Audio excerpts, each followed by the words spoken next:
Often, utility customers have to work in a hybrid IT environment. There may be spatial and customer databases stored in Oracle or SQL Server, and flat files from GIS systems and CAD environments.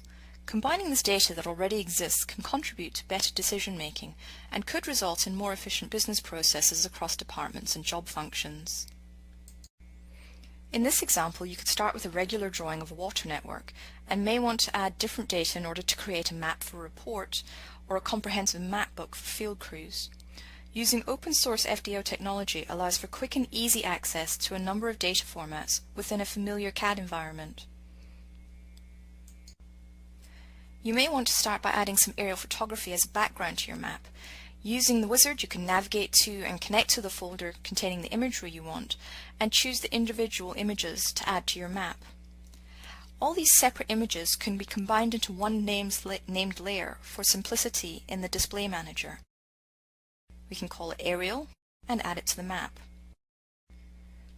When the Add Data dialog closes, you're able to view the aerial photos combined into one layer and in the correct geographic location.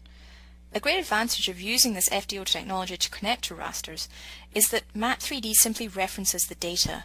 It doesn't import the images into your DWG file. This means you can access large amounts of raster data without generating enormous DWG files.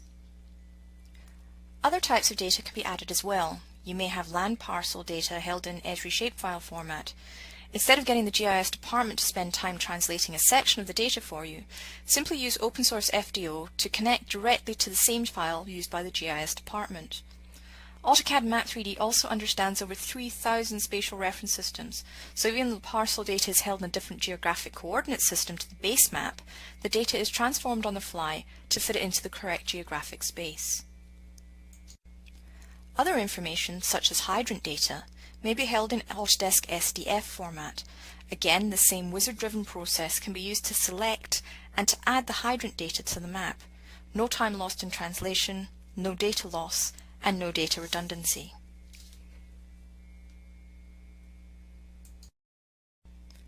One of the benefits of connecting directly to GIS data instead of importing it into a DWG is that you're able to access the attribute data for that information.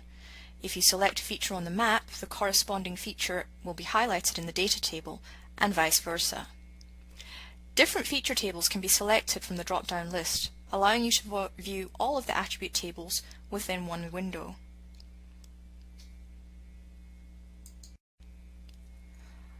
Once the data has been brought into the map, it can be styled and managed using the Display Manager.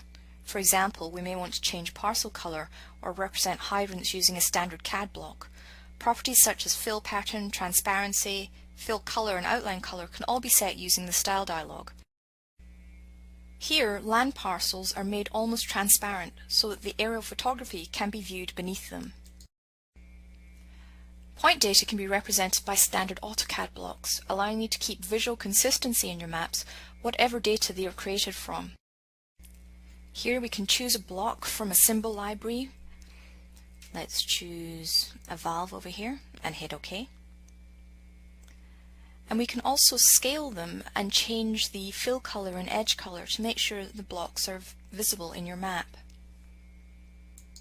Layers can be turned on and off using the Display Manager, and the order in which they are drawn can be changed. Here, the map base layer containing the base CAD data is dragged above the aerial photography layer, allowing us to view the base CAD water pipe layers on top of the photos. By allowing engineers direct access to data such as parcel information, aerial photography, and even database information such as customer records, it can become easier to eliminate data silos and redundancy, and not having to translate data means there's greater data integrity. With AutoCAD Map3D, your engineers and designers can directly access a broad variety of spatial data for base map creation, without waiting for that data to be converted by the GIS department. You can easily integrate data collected in the field via survey and GPS devices to accurately update drawings, maps, and databases. As a result, both CAD and GIS professionals can work together on common data sets. CAD users are enabled to access and edit spatial information in a familiar AutoCAD environment, and the need for your GIS team to perform mundane tasks such as data conversion is eliminated. The result is improved accuracy and efficiencies during the planning and design phases of projects.